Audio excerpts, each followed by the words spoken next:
Minun nimi on Vietchi. Minun lempinimi on Candy. Olen 15-vuotias. Asun Ho Chi Minh kaupungissa, Vietnamissa. Olen kiinnostunut kielestä. Olen liittynyt koulun monikieliseen kerhoon. Voi puhua vähän kiinaa.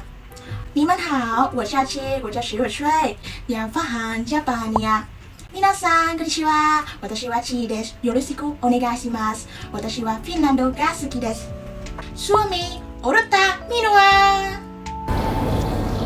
Sai vahingossa tiedon Finance Future-ohjelmasta, jossa tietää, että Suomen koulutusjärjestelmä on yksi maailman parhaista.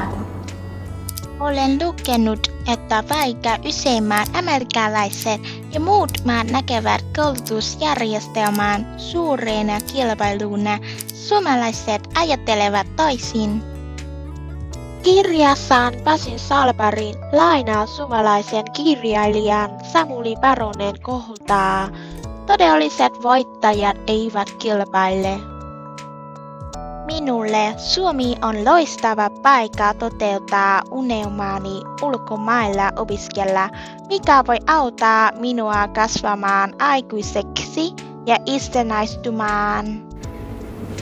Olen sekä henkisesti että fyysisesti hyvin valmistautunut ja olen valmis voittamaan vaikeuksia ja kehittymään Suomessa. Aloin lenkeillä, pyöräillä ja pelata sulkapalloa enemmän joka päivä. Kun olet terve, sinulla on kaikki.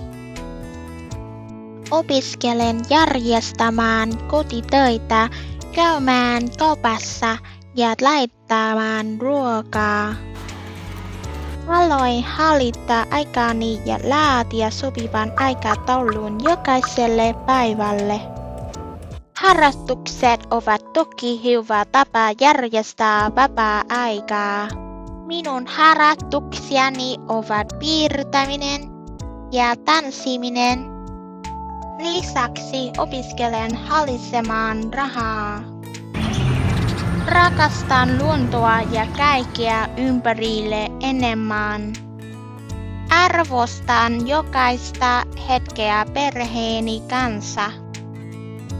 Osallistun yhteisön toimintaan, lahjoitan hykseni syöpäpotilaille. Nämä tavat eivät kuitenkaan ole helpoja. Joskus olen laiska ja haluan nukkua pitkään, mutta jokin lause sai väsääni. Joka aamu sinulla on 2 vaihtoehtoa. Jatkaa nukkumista unelmiesi kanssa tai herätä ja jahdata niitä. Nämä sanat antavat minulle lisää motivaatioita työskennellä kovemmin.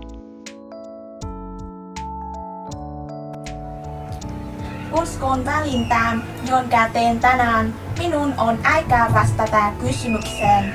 Kuka minä olen? Mitä minä haluan?